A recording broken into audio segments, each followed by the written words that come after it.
We aim to make you a more intelligent investor. Good to see all of you on this live stream. Hope you can able to take a few minutes out of your summer to study some of your financial woes and some big things happening in the markets right now to perhaps help you navigate these crazy sort of troubled waters that we're seeing. Good to see everyone. Let me know where you're joining us from today. We're going to wait just a few minutes here while people kind of file in here. And we've got a couple of big stories I want to talk about. Yesterday, of course, we had the big Fed meeting, and we got the Federal Reserve raising rates. So we're going to go over that. Plus, we're going to look at the latest housing information because we got some data out today about the number of home sales, registered home sales. So we'll talk about that. And we're also going to look at what's happening in about 90 days or so when a lot of this debt comes due. Hey, Roger, joining us from Providence, Rhode Island. Like I said, let us know in the chat here where you're joining us from. Good to see all of you guys. Welcome into the big show today. Joel Aldrich from Western Minnesota. Am I saying your last name correct, Joel? Hope I am. Good to see everybody. Good to see everybody on this. Hope you guys are having a good summer so far. It's very, very easy to kind of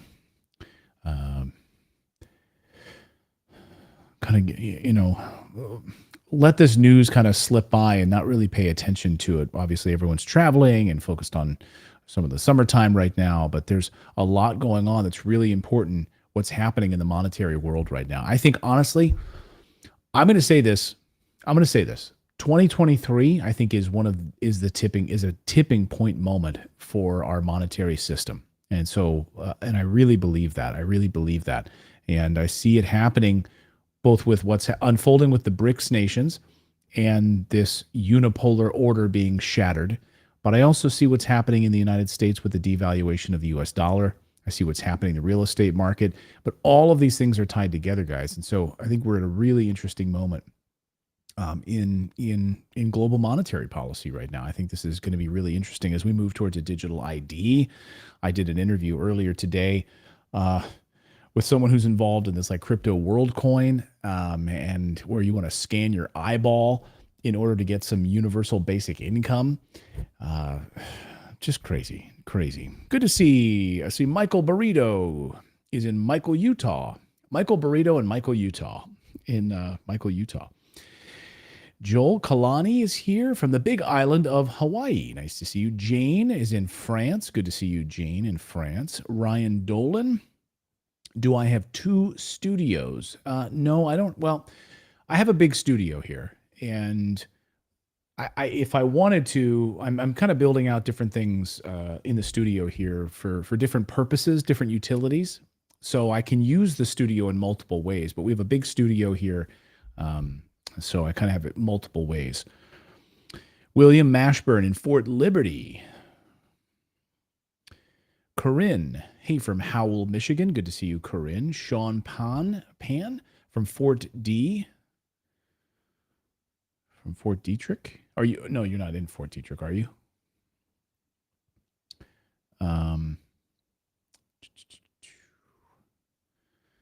William Mashburn says, buy silver. Yeah, big fan of silver. Natalie and I just bought a lot of it, actually. Big fan of that. Warrior Goddess, hello from California. Welcome in on this Thursday. Good to see all of you guys.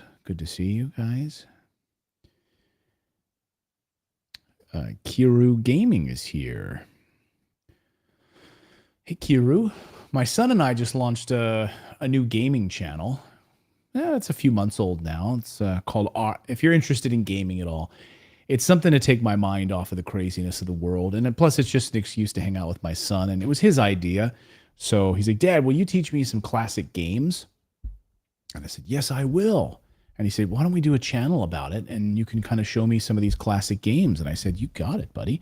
So we did. And it's been fun. Plus, I get to teach him how to build a business, play some games like we're doing. Here's a little tease. We're playing this game soon on the channel in the old NES system. It's called, well, the channel, if you're interested in it, is called Our Joy of Gaming, if you're interested in it. Warrior Goddess says, play Pong. No, not classic as in that classic. I'm not that old. But Yeah, it's just called Our Joy of Gaming. It's a real small channel. It's a real small channel. It's really just a passion project for my son and I. He just turned 13 yesterday, so we just celebrated. Um, Actually, I did play Pong. My the first system my dad ever brought home for us was we played Pong. We hooked it up to the TV. I'll never forget it. That was the first system I ever played. I think if I'm not mistaken, I don't remember, and I should know my history on this. Pong, literally, that was it. That was the only thing on the system. It was just Pong. That was the only game you could play. Yeah, Donkey Kong. Pac-Man. I was a big arcade fan, of course, but anyway, I love puzzle games. In fact, what's actually pretty fascinating, I can't stand when people crap on gaming because the data is actually in on this. I can point you to the research on it. There's been a couple of, how Tipper Gore and all these people wanted to like try to torpedo it. Turns out the opposite is true, that in fact, gaming increases all sorts of markers mentally for children. Puzzle solving, problem solving. There's a whole host of markers. So in all of these researchers really tried to use it to like say it's bad. Turns out it's the opposite. You're not sitting there passively, just like watching Netflix or watching YouTube shorts or something like that, or TikTok videos. You're actually engaging with it. And so the data is actually pretty eye-opening. I might do a video on that actually, because I hate when people kind of just crap on that. It's a wholly different experience than just sort of sitting there blindly with your mouth open like a salmon watching garbage, but actually engaging like you guys are doing right now in the chat room and taking time out of your day to learn about financial news and improve yourselves, and then typing here in the chat and having a conversation. You're going to remember what we talk about today more than if you were just sort of sitting there blind, just sort of passively with your mouth open like a salmon, Thank you, Lashes. I appreciate it. Says thank you for everything you do. Thank you, Kiru Gaming. I appreciate that. Roger says, yes, please do, so I can show it to my wife. Well, actually, it's in a book. Natalie and I both read this book. Let me see if I can pull it up in my Kindle library here. I will find the book for you. Actually, let me text my wife because I'm in the middle of something here, doing a live stream. But okay,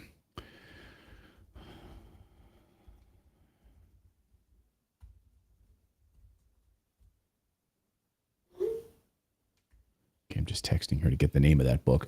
And it's funny, the author of the book, she's a doctor, child psychologist, if I'm not mistaken. And she's like, but her son was like an extreme case in this book. Like her son was like an extreme case. And she was like, I really tried to find the research that showed that what he was doing was like destroying his brain. And she's like, I couldn't find it. It turns out the opposite was true. Literally, he was actually improving his brain by doing it. The book is called Decoding Boys, and I read it. My wife and I read it because we got a son that was on the verge of becoming a teenager. So understanding what young boys are going through, and they're not like almost like there's so much focus on girls. When they're going through puberty, that like boys just get shoved to the side. They're like, boys, shut up! We don't even worry about you at all. So it's a great book. It really is. If you've got like a young boy that's becoming a teenager, like it's a really good book to understand like what they're going through and how to raise them. Anyway, and she talks about that towards the end of the book, and she kind of does it in a really weird way. I mean, I love the rest of the book, but she's kind of like, I really tried to find the research that showed what my son was doing by playing. And again, her son was an extreme case. Like, don't get me wrong. But she couldn't find it, and she found the opposite was true, and I loved it. And I have all of that information saved. Those research papers that she cites and talks about, I have it saved, trust me. So when someone says that it's bad for you, no, it's not. No, it's not. Anyway, just thought I'd share. Jesse, wow, really? You've been doing, have you been building, I want to build a megacade. Anyway, I know this is the pre-show. We're going to get started with financial stuff here in just a second, but we're just doing a little pre-show here. Just going to get started. I just want to wait to everyone get in because YouTube sends out alerts. How many of you guys, raise your hand, let me know in the chat if you got an alert from YouTube, because YouTube takes their sweet time with sending out alerts. It usually takes like 10, 15 minutes before the alerts hit sometimes. So that's why I like to wait just a few minutes to let everyone get in here. Oh, that's awesome, Jesse.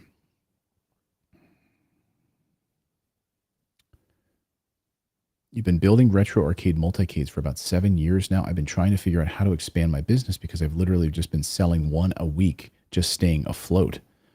Jesse, what if you created a channel where you teach people how to do it themselves, but you have like a private, maybe even create like a private group where you give away plans, or you actually sell the plans, like on how I would buy that from you.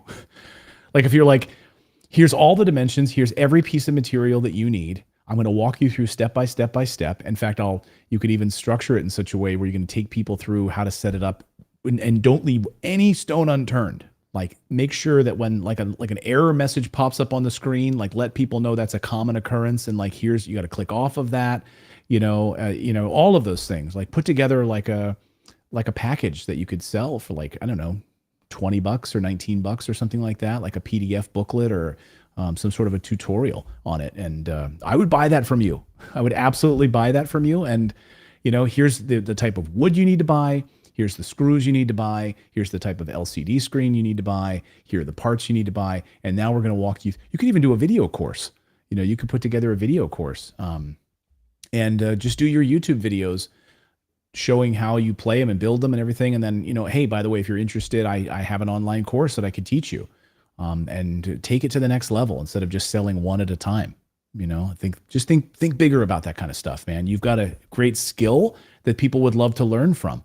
I think handyman skills, I think things like that are incredibly important. I just bought a new soldering machine because I'm going to be doing a lot of that stuff here in my studio, and I'm studying it. I'm watching videos, I'm studying, learning how to do it. And if there was a course like that I could take, like a 6-volume video course, each of them's like 20 minutes long, and I know I'm going to learn how to put all these pieces together, boom, I do that. Anyway. All right. Love it, guys. Okay.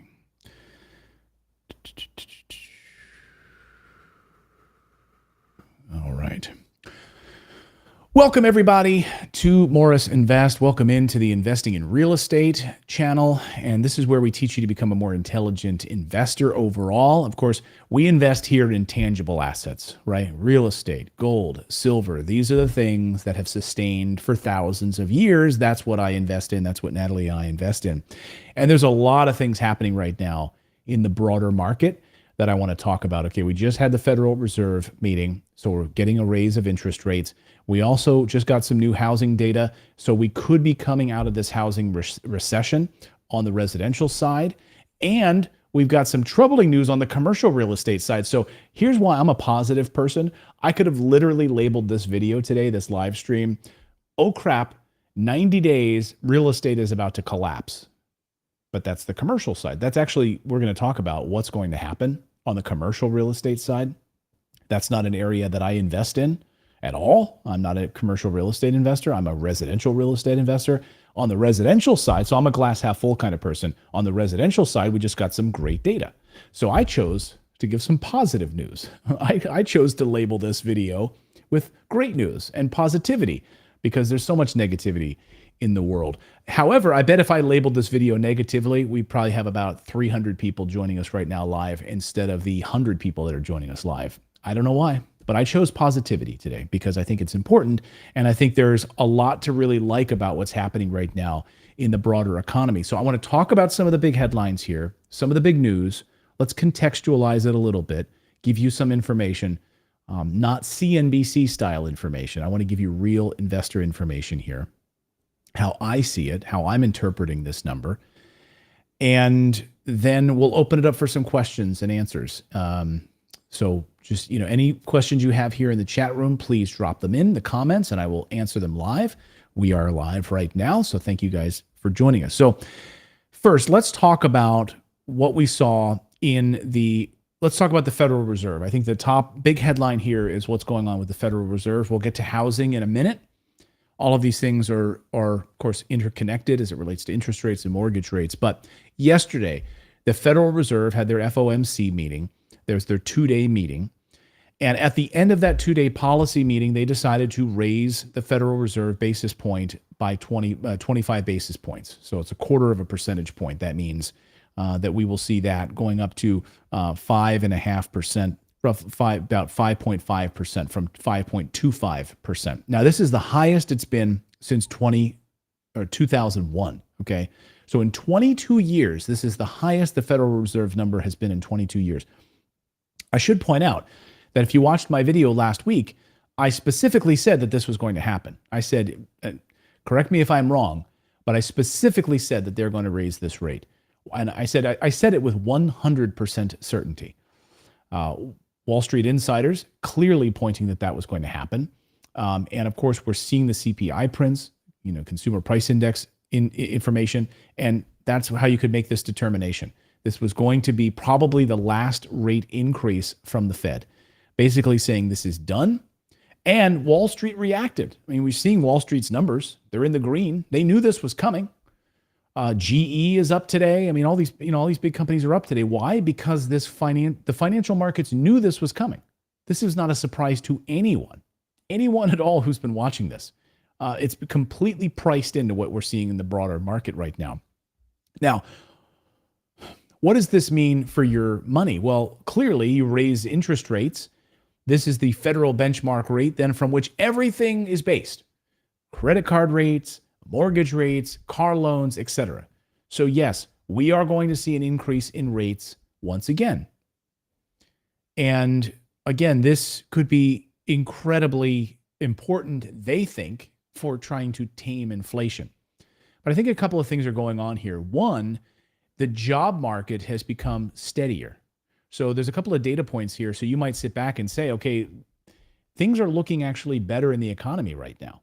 Overall, things are looking better in the economy. And when you have that sort of consumer index, the consumer price index, you have people buying things, you have the job market is becoming more stable. All of these things are coming together to give us a sense that, well, things may be turning the corner, right? That is until you look then at the US dollar. So it feels in many ways disjointed, because what I'm going to talk about here on the real estate side in just a few minutes is it really is kind of disjointed, the commercial real estate side versus what's happening right now with inflation. And, you've got higher interest rates. That means they're trying to tamp down inflation with this sort of runaway inflation right now. But the real story to me is what's happening with the US dollar. The US dollar, right now, the United States government is over $32 trillion in debt, okay? And we got these numbers, and I pointed out here last week on the show that right now the US government is about to have a bill just for the interest payments alone on this debt of about $1 trillion. $1 trillion just in the interest payment on this debt. Now, they can't afford this. The U.S. government cannot afford this. Why? Because they're bringing in far less money in tax revenue than they are in the amount of interest they're going to have to pay out just on the debt. That is unsustainable. That's absolutely unsustainable. How do you make it sustainable? You devalue the U.S. dollar. By devaluing the dollar, it allows you then to make these interest payments. And so that's why I think we are going to see a further devaluation of the US dollar as we move. And all of this is timing very interestingly right now, because the Federal Reserve has just rolled out their digital version of their own currency, the Fed Now program, right? So we're starting to see the advent of the CBDCs, the central bank digital currencies, the digital online ID, the Fed Now digital transaction, settling digital transactions using the Fed Now program. So I can't help but wonder, maybe it's the cynic in me, that it's an intentional devaluing, an intentional debasement of the US dollar in order to move us to a digital representation of that dollar. I don't know. That's the conspiracy theorist in me. But the timing is very, very interesting. The timing is absolutely interesting right now. I'd love to hear your thoughts on this in the chat below. Jesse says, you're so right. I don't know, it smells fishy to me, right? We're going to devalue and they're admitting this, like the open devaluation of the US dollar in order to make these interest payments. So we're raising rates to fight inflation that was created by the Fed. The only reason we're in this situation is because they created this situation. They kept interest rates artificially low for way too long. They They printed an enormous amount of money and then didn't wipe it off of their balance sheets. Now they're sitting on enormous debt that they can't pay back. And the only way to try to somehow pay it back is to devalue the US dollar in order to make these interest payments. So that's what's happening on the Fed side. So for now, inflation remains above that 2% target that the Fed has been pushing for.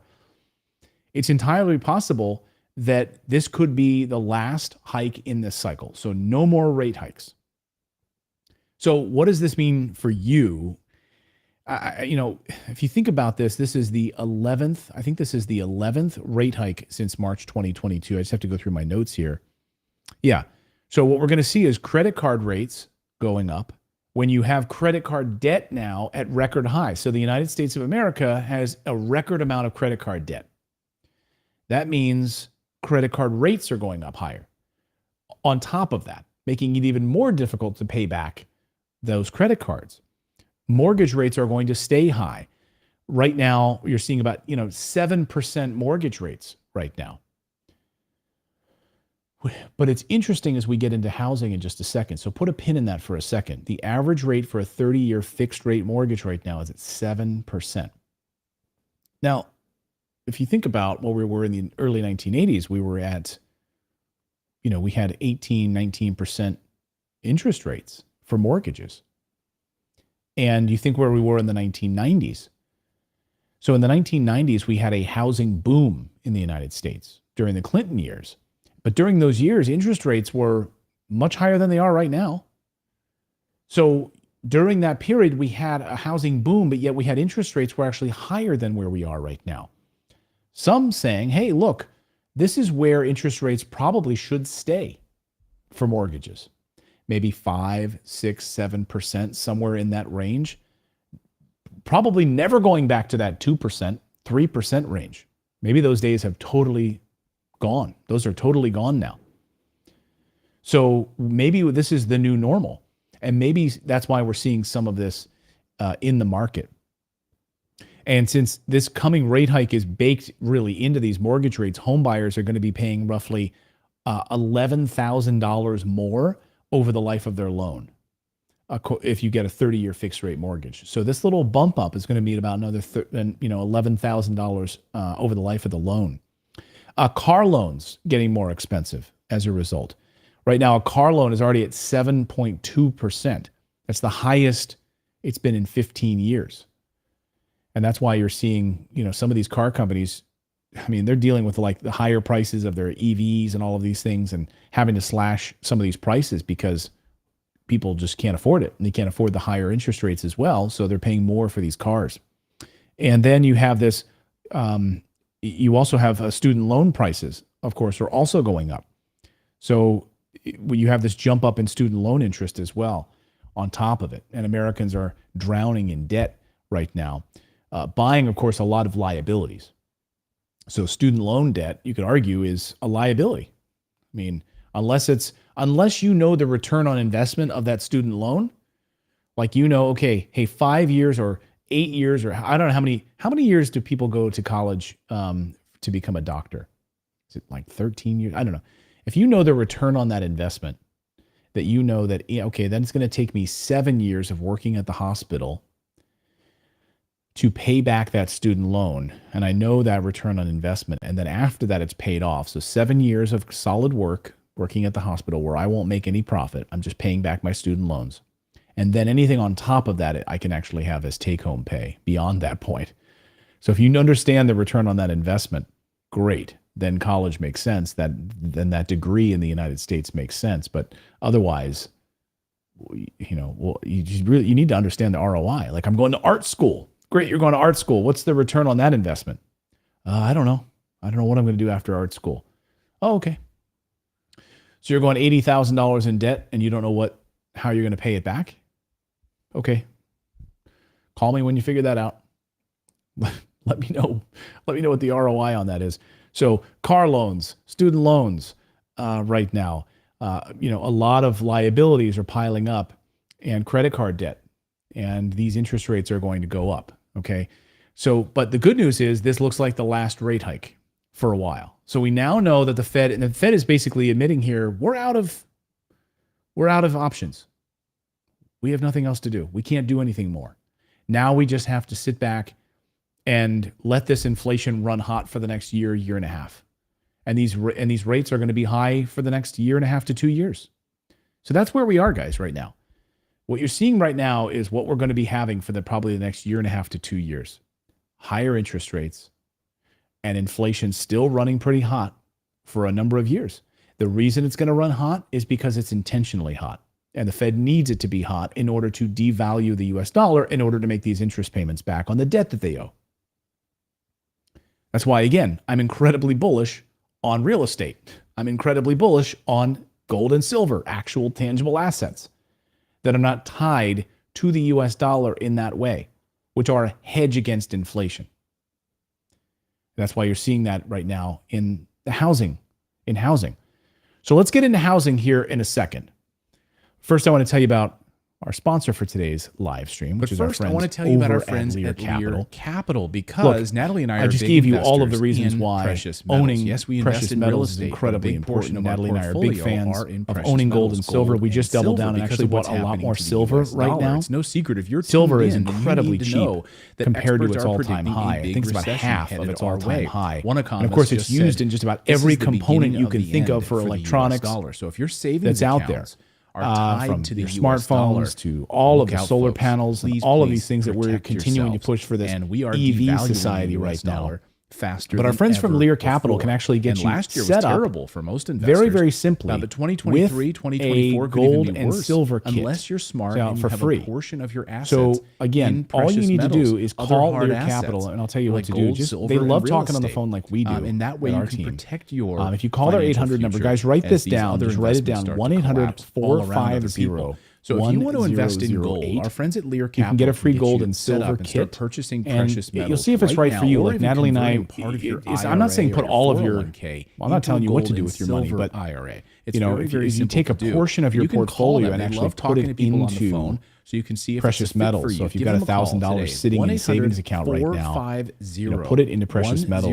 1008. There's the number And that on way your you're screen. protected as We've a also hedge set up a against special what's website going on just in for this you broader as well. market right You now. can get your free gold and silver investor guide by going to 1-800-450-1008 or go learmorris.com. That's to their website as well. They have a special website set up, which is and right now, if you call and work with learmorris.com. them, they'll get you set up with $15,000 and get their free gold kit. And right now they're giving away $15,000 in bonus silver free bonus metals when with a qualified they purchase. Again, $15,000 in bonus silver. 1-800-450 Precious metals when you open an account with them. It's pretty amazing. And you can buy $15,000 gold coins for a qualified right to account. your home. So again, Silver just check them out. coins, See if it's a silver fit for bars you. sent You can right to have your like the home, or coins and stuff held in stored storage locally at your offsite. house, or you can They actually will have talk you it through that entire process. Again, give them a call you today. know, stored off-site in a location that's off-site, and that's what Natalie and I do. We store it off-site. But first, I want to tell you about our I think friends it's important to at have Lear some of your Capital cash because Natalie and I are big investors into in metals. precious That's metals. my Yes, we personal invest in belief. real estate, but And especially if you're waiting right now to put your money into real estate,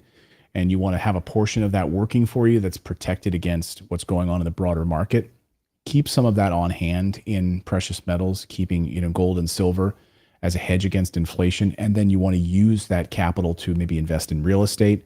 So then convert it from gold and silver into, as a down payment for real estate. Again, that's what Natalie and I do. And we're actually purchasing a couple properties right now.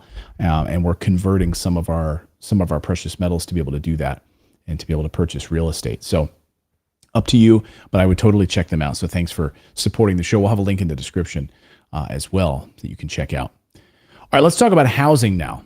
So a couple of big moves on the housing front. Again, why I titled this video the way I did, because again, I'm a glass half full kind of person. So when I say the housing recession is over, that's really what some of the data is showing us from the National Association of Realtors on the retail side of things. So again, we have this sort of big gap right now between the bid and the asking price.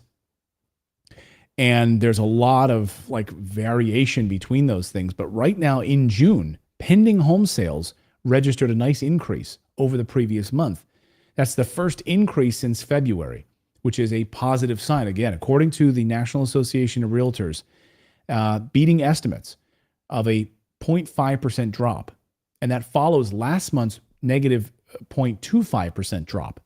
The modest increase basically raised the annual drop to about negative 14.8%. So that's an improvement over the 20% drop down in May. Again, according to the National Association of Realtors. So the recovery, according to different economists, and NAR chief economist Lawrence Yun says the recovery has not taken place yet, but he says the housing recession is over. The housing recession is over, which is a positive sign on the retail side of things. I think it's really, I think it's very, very important to think about. Mitch, I'll get to your questions here in a second here on the devaluation point. If you just need any more clarity on that. Yes, and we will have the video later if you want to rewatch it later. So pending home sales index. So a forward-looking indicator of home sales based on the contract signings rose about 0.3% to 76.8 in May. Year over year, pending transactions fell by about 15.6%. Think about that. So right now, a 30-year fixed mortgage rate, we're going to hit about 6.7% this year and then decline to about 6% in 2024. That's what NAR is forecasting, National Association of Realtors. And the unemployment rate will rise slightly to 3.7% before increasing to 4.1%. So you have this consumer price inflation calming the Federal Reserve's desired conditions. It's sort of, okay, we're hoping we're getting there. Mortgage rates look to have topped out, Yun is saying. Mortgage rates seem to have topped out. Given the ongoing job additions, any meaningful decline in mortgage rates could lead to a rush of buyers later in the year and into next year. So what he's basically saying is we could see all of that pent-up demand, all of those millennial buyers and other things that have been sitting back right now and waiting for these rates to moderate, for us to give a clear sense of what's happening in the market, for us to run out and actually buy a property. There is absolutely incredible demand right now for real estate. And as Yun points out, he says it's critical to expand supply as much as possible to widen access to home buying for more Americans. Home prices will be influenced by how much inventory is brought to market. Increased home building will tame price growth, he says, while limited construction will lead to home price appreciation, outpacing income growth. That's why it's crucial for the United States right now to build homes. We do not have enough of them. We need millions of them. We don't have them. There is a housing crisis in the United States, as I've talked about for years on this show. We're nowhere out of the woods. It's going to take us, if we would really have to ramp up the pace of building right now to even think about being out of the woods in 5 years. That's how far off the mark we are right now. We have a housing crisis. The demand is off the charts. Newly constructed home sales will increase from last year by 12.3% in 2023 to 720,000. We need over 3 to 4 million homes. So again, this is not going to put a dent in what we need. The demand is off the charts. So overall, National Association of Realtors and these numbers looking really strong that we are at least coming out of a recession, not in a full recovery yet on the retail side, on the residential side. But commercial side is a whole other story. So again, it's a tale of two. It's a tale of two situations right now. And so on the commercial side, in about 90 days, we are facing a shitstorm of debt because a lot of these commercial real estate owners, investors, et cetera, have to refinance. And the money is just not there. And the values are not there. And so we are going to see a massive problem in the commercial real estate. I'm talking office buildings, office spaces, and those types of larger buildings. You have empty office spaces right now. People don't want them. People are working remotely. The value of these properties has declined dramatically. In fact, in a lot of situations, they're being torn down and turned into warehouses. Single-use warehouse space, one-floor warehouse space in order to get your Amazon boxes delivered to you is far more valuable right now than is office buildings and storage units. So storage units, you could literally take office buildings and convert them into storage units. if you have the capital for it. But 90 days from now is when we are eyeballing a debt atom bomb, basically, when a lot of these loans are going to come due for refinancing. And what banks are going to be there to refinance? A lot of these smaller banks who hold these loans are wondering with their future and whether or not they're going to be gobbled up by these larger banks, JP Morgan Chase, Bank of America, Wells Fargo. A lot of these smaller banks are being gobbled up. And the debt that they are willing to take on is they are tapped out. They are in the red as it is. So are they going to refinance something? No. The answer is no, they're not going to. And now the owners of these properties are going to be left holding the bag, and they're not going to have an option. And these loans will be called due. So you're going to see perhaps a glut of real estate on the commercial space right now going to market in foreclosure. And where you're going to see a lot of people being able to swoop in and buy these stuff. You're going to see BlackRock, you're going to see Vanguard, they're going to be swooping in and buying this stuff up left and right for pennies on the dollar. And who knows what they'll do with it? Because I think you're seeing the changing face of America's cities. People moving out of the cities, moving into the suburbs, and the demand for these office spaces in downtown cities anymore is just not there. People don't want to live there. They want to move out into the suburbs. They want safety. You see the crime that's pouring through America's cities right now. You don't want to live there, and neither do businesses. Businesses don't want to be in there. A lot of major businesses are closing down retail space in some of these bigger cities because of the crime. You're seeing that from Walgreens to CVS to Starbucks to REI. Just look at Portland. REI just closed one of its biggest flagship stores. So some major concerns on the commercial side. Again, 90 days or so. We should start seeing a lot of this trouble really, really coming to the fore towards the end of this year in the commercial space. I think that's going to be one of probably the biggest real estate stories of the year. And then the residential side is going to I think it's going to truck on nicely, and it's going to start to really come out of this sort of this recessionary period. So it'll be interesting to see. I'd love to open it up with some Q&As here and take some of your questions here. Let's see. Rob says, I love this channel. I'm wondering if the coming massive amount of baby boomers dying of old age and then having their houses go back onto the market is being properly factored into this. Well, I don't know. I mean, I think, I think a lot of these homes go, for them to fall back into the market, or they are handed down to family members is quite another question. How many of these people have? That is a good question. I mean, how many of these people have proper wills set up?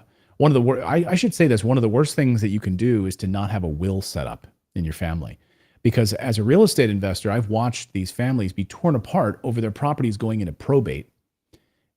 Would you rather be in control of your family's finances, or would you rather have a judge dealing with it at probate court? So, you don't have to have a complex will, but like, what happens in the event that you pass on?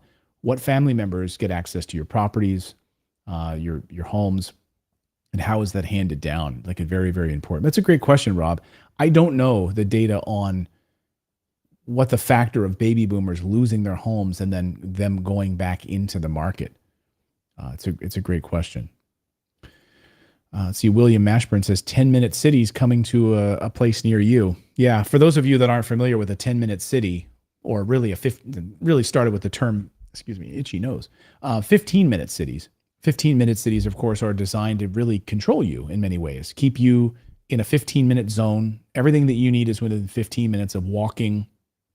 And the idea, of course, they're already rolling it out in certain countries and certain cities in test pilot programs in Paris, parts of the UK, which is you won't be allowed to go to other zones, driving to other zones. Like, what if your mom lives 40 minutes away, and on Tuesday, that's a day that in your 15-minute city is not a designated driving day. Like, you're not allowed to drive on that day because of carbon emissions. You need to stay in your 15-minute city. You need to walk to whatever you need. You can't just take an afternoon drive to the countryside All of this is monitored and controlled. And the idea, of course, is that everything you need is right there. You just ride your bike. You don't need a car. So, we'll take away your fossil fuels. We'll take away your car. Just ride your bike. Where's Frank Rizzo when you need him? That's right. Let's see here.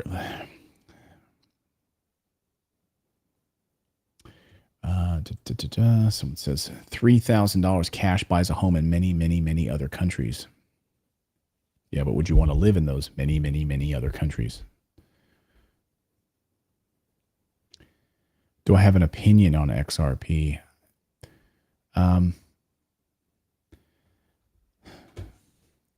I think we're at an inflection point right now between governments and crypto, and I think all you need to do is look at what the United States is trying to do. They come in and bail out these banks, right? But then they let FTX crumble and push towards further crypto regulation in the United States because the United States government wants their own digital currency, right? They want their own US digital dollar. And these governments, just look at China. They do not want people dealing in transactions in a currency that they don't control and have control of. So I think we're at a moment right now when you're going to start to see more and more governments clamping down on crypto, highly regulating it, limiting your ability to cover transactions, and making it illegal to do it. Just look what the European Union just did for cash. I mean, look what they're vilifying cash. Like if you make a payment, I think it's over 500 euro. If anyone's watching right now in Europe, let me know. But I think it's 500 euro. Christine Lagarde just said it a few weeks ago. And I think it's over 500 euro. If you make a payment to someone 500 euro or higher, you're considered in the gray area. Basically, you're considered suspect and would fall under the classification of like what terrorists use to settle transactions, to pay people.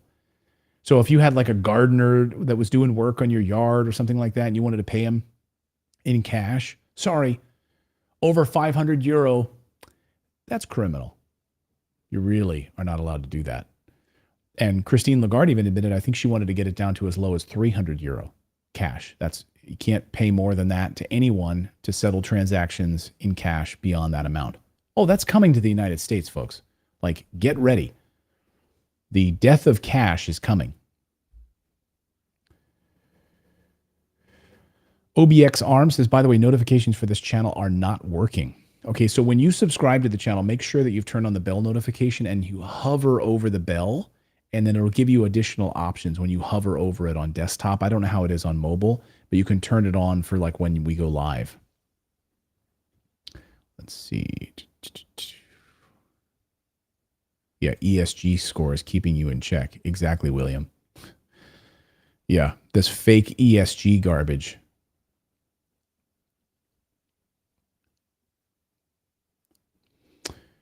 Good point here. William says the Fed plans on rolling out the Fed CBDC this fall. Fed Now was the start of it. Yeah, the Fed Now, they tested starting back a few months ago with a lot of these big banks to settle transactions. So all of the big players have already been fully set up. Chase, all of the big banks are fully now integrated with this Fed Now program. Next comes the currency part. The transaction part is done now, but next comes the currency part. Crazy. Let's see any other questions you guys have about real estate or about anything else. Let's see if I can pull it up easier here. Hope you guys are subscribed to the channel.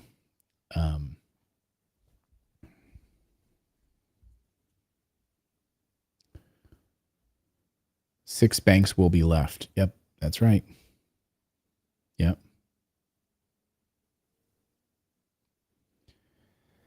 How about the collapse of the dollar? Well, the dollar is not going to collapse overnight. And I've been telling people it's not going to happen overnight. But what you're seeing is a move away from the US dollar and the US dollar dominance throughout the world. And when that happens, of course, then you have a shift in the unipolar order that rules the world right now. The United States dollar is dominant. But now when all of these countries and African countries and Middle Eastern countries and European countries want to start settling their oil transactions away from the petrodollar, and they want to start settling it in Chinese yuan or Russian rubles or, name your country of choice in currency. And that shatters this one world order and now goes back to this multipolar order. And that's exactly what we're seeing right now. We're seeing a fracturing of that. Heck, France wants to move away from the US dollar to settle transactions. France, Italy. I mean, the list is endless now. These BRICS nations, right? The Brazil, Russia, India, China, South Africa, it's expanded way beyond that now. Mexico, Argentina, all of these countries want to now start settling transactions or oil transactions and others in, Chinese yuan or Russian rubles or other currencies. They don't want to do it in the US dollar anymore. They're tired of being under the thumb of the US government. Just listen to what the head of the Banking Association from Zimbabwe, she had something really fascinating to say the other day. She said, for decades, we've been under the thumb of the United States. Basically, they come in and they steal our resources, they steal our minerals, and they force us to settle transactions in the US dollar. They bully us. And now there are other options. Since 2011, and I'm not saying that this is great, I'm just saying that this is what's happening. Since the rise of China and their ability now to settle transactions in the Chinese yuan, and you lose trillions of dollars in oil transaction settlements, that's a huge blow to the United States dollar. And when the US government is $32 trillion in debt with no way to pay it back, how is that sustainable? I just don't, how is that sustainable? The answer is it's not. So the amount of revenue that's coming in from the US dollar is plummeting. And the amount of money going out is skyrocketing. And the US government wants to spend billions more next year on defense, massively increasing the defense budget next year. So one way that the US manages to hit people over the head and force them to settle transactions in the US dollar is with military force and military threats. We will come to the very same week that Iraq a few months ago said that they wanted to move away from the US dollar. There's already one US military base there. In the same week that Iraq said they want to move away from the US dollar, the United States announced that they were going to open a second military base in Iraq on their oil fields, near their oil fields. Not even near a city center, like near their oil fields. Like, that's a direct response to Iraq saying, we're done with the US dollar.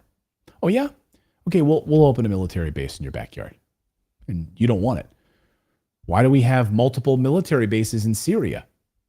It's illegal. Syria doesn't want us there at all. Syria was once one of the safest countries in the world. You can look at it on the indexes and see. Syria was one of the safest countries in the world until the United States under Obama started bombing that country with drone strikes and placing military bases there to destabilize those countries, because we cannot have them be successful. Syria cannot be energy independent and settle their own transactions the way they want. They must do it in the US dollar, or we will come in with our military. That's how it works. Make no mistake about it. It's really, really troubling. So anyway, that's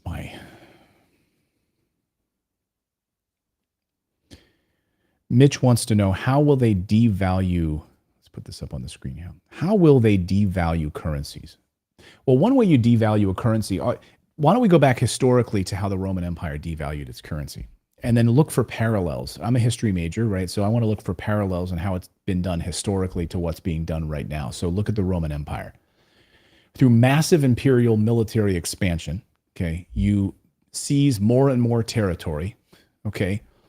And at the same time, you print more and more money, basically.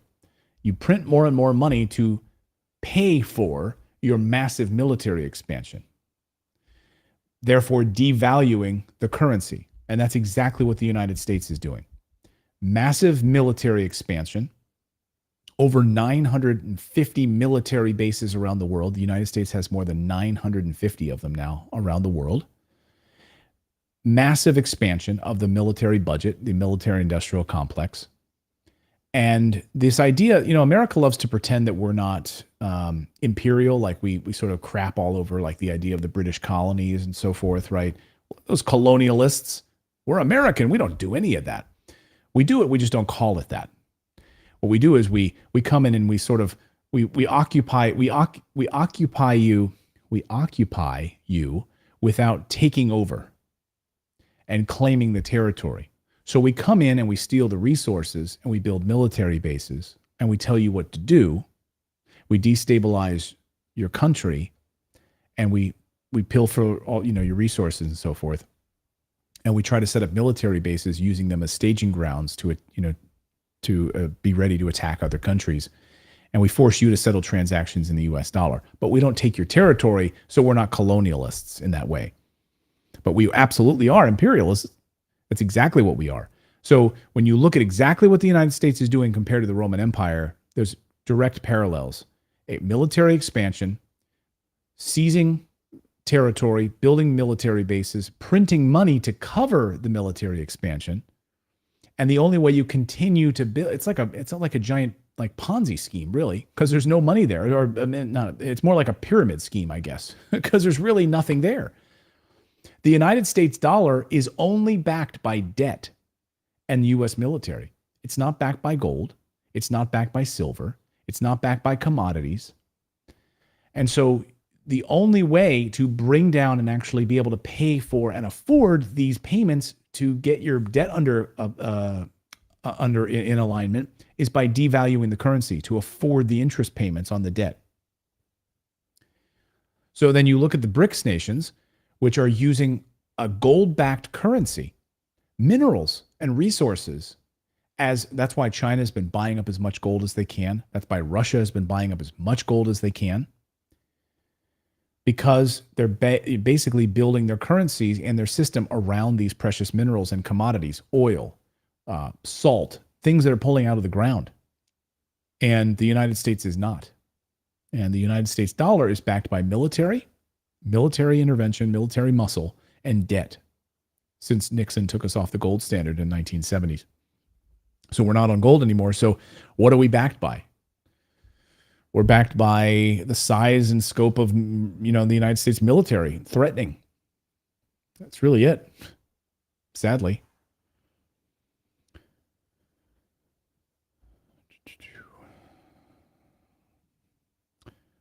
I don't know. Jesse wants to know about the size or like trading bots. I don't know. I haven't really used them. I've had a couple of friends of mine who've had some good success with some of those, but I don't do that.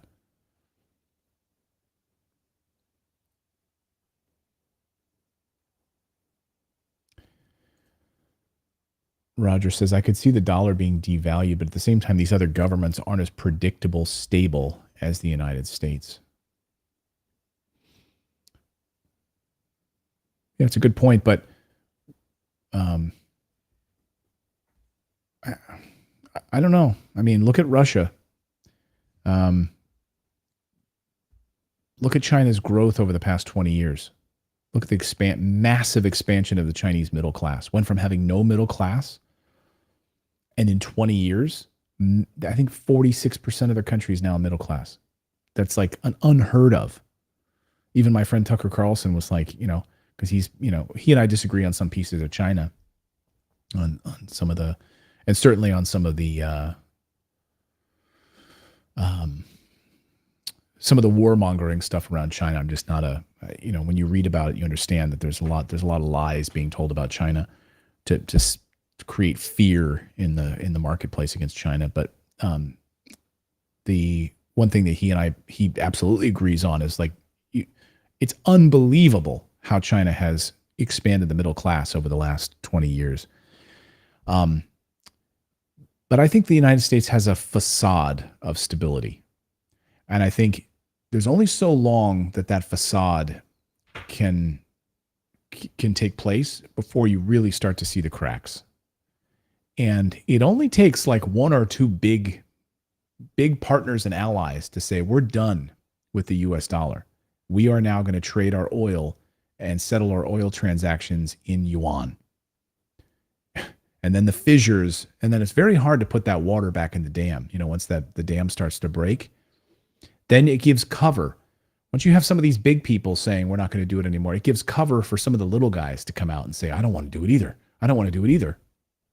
A few brave African countries coming forward saying they're not doing it anymore. And then suddenly all of Africa, it's like, we're done with the US dollar. And then if you're done with the US dollar, what does that mean for all the military bases that the United States government has shoved into Africa? Do you have revolts from those countries saying, we're done. We don't need your military bases here anymore. Get out. Stop intimidating us. Stop building military bases here. We're done. Stop using us. Stop pretending that you really care about us here in Somalia. Stop pretending that you're really here to protect us here in Syria. We're not stupid. We know the truth. We're not idiots, right? So I don't know. The stability, again, the US dollar is not going to die overnight. But if my family's finances are tied to it, I would definitely be concerned about where I'm putting my money, diversifying, making sure that I've got, real estate, precious metals, etc. If you guys would like to book a call with our team, you can come over to Morris Invest. That's what our team does. My team is fantastic. Full service real estate company. And we building anywhere from 300 to 500 homes a year, single families and duplexes, depending on the city, depending on the marketplace. So right now we're building in West Texas and Missouri. If you'd like to book a call with us, again, it's full service, meaning we have all of the financing built into the properties. So we work with over 100 different lenders. They're new construction properties. You'd be buying the property outright 100% where you would own the property in the best school districts in West Texas and where you have low crime, the best landlord-friendly jurisdictions in the country, and then you own it where it's placed with a property management company, and the property manager places the tenant in the property. You're just putting the down payment down on the property. You own it 100%. And the values of the property, the appraised value is at the appraised value or below the appraised value when you purchase the property. So you're getting, in some cases, built-in equity into a property before you even close on the property. Now, not every property is like that, but you're going to be paying at appraised value, not above. And you're getting built-in equity in some cases if you're getting it where it comes in a little bit below that at closing. And then our team is fantastic, and they'll help you, with the multiple property management teams that we work with, get you set up to buy, to get the tenant placed in the property. And you can come fly into Texas and meet our team, meet the whole team, walk your property, see it all. And then we encourage you, you're getting an appraisal on the property because the bank is funding your deal, right? Inspection on the property, the whole thing. Go out and get 3 more appraisals if you want. Get another inspection on the property. Do all of your own due diligence. Come and meet the team. And I think you'll, could really change your life. So that's what I'm passionate about is helping people get involved in real estate. It's not for everybody because it is a big purchase. Normally the minimum down payment on one of our new construction properties is going to be in the $50,000 range. But it is, single family or a duplex. That's what we're building in Joplin, Missouri, and in West Texas and Lubbock and Odessa, Midland area. So if you're interested, book a call with our team. Just go to morrisinvest.com. We'll have a link in the description if you're interested in it, and jump on the phone with our team, and we're happy to help you with it. And even if we can't help you, we'll point you in the right direction, how to get started thinking about investing in tangible assets and actually real assets that aren't the stock market, not handing your money over to Wall Street in that way. So any other questions before we get out of here on this Thursday?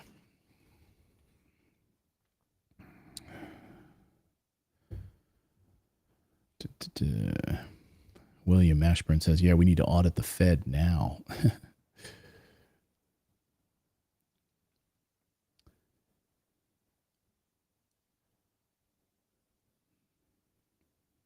Exactly. But that's why I'm such a big proponent, because, what's going on with the US dollar is one thing, but at least we can own tangible assets like real estate. And, frankly, the United States still has the best jurisdiction for real estate investing. And that's not going away. We need millions of units. We need millions of units in the United States. So yeah, come on over and book a call with our team if you're interested. Again, morrisinvest.com. We'd love to talk with you. Our team is great group of people that would, we'd like to actually get on the phone with you. Can you imagine that? We actually want to speak to human beings. So, so when you click on the book a call button there on our website, like a little calendar will pop up and you can put in the date and time of when you want to jump on the phone with us for 30 minutes. Make sure you put in the correct phone number though. Some people will put in the wrong phone number and they're like, hey, I'm sitting here waiting for my phone call. And then we notice that they typed in the wrong phone number. Like, So make sure you put in the right phone number so we can call you at that time and we'll have a great discussion with you about finding your freedom number as well. MM says, any idea of a similar real estate service in Canada? No, I don't have. We actually work with, it's a little bit of it's more difficult. I would say maybe 5% of our clients that we work with at Morris Invest are from Canada. It's a little bit more difficult in that you'd have to set up an American LLC, an American bank account. But our team can help you, at least maybe guide you in that direction. If you're in Canada, if you're willing to work with us on it, it might just take a few extra steps, but we do work with Canadian investors. It just takes a little bit more time to get approved for the financing. So if you have some patience in that,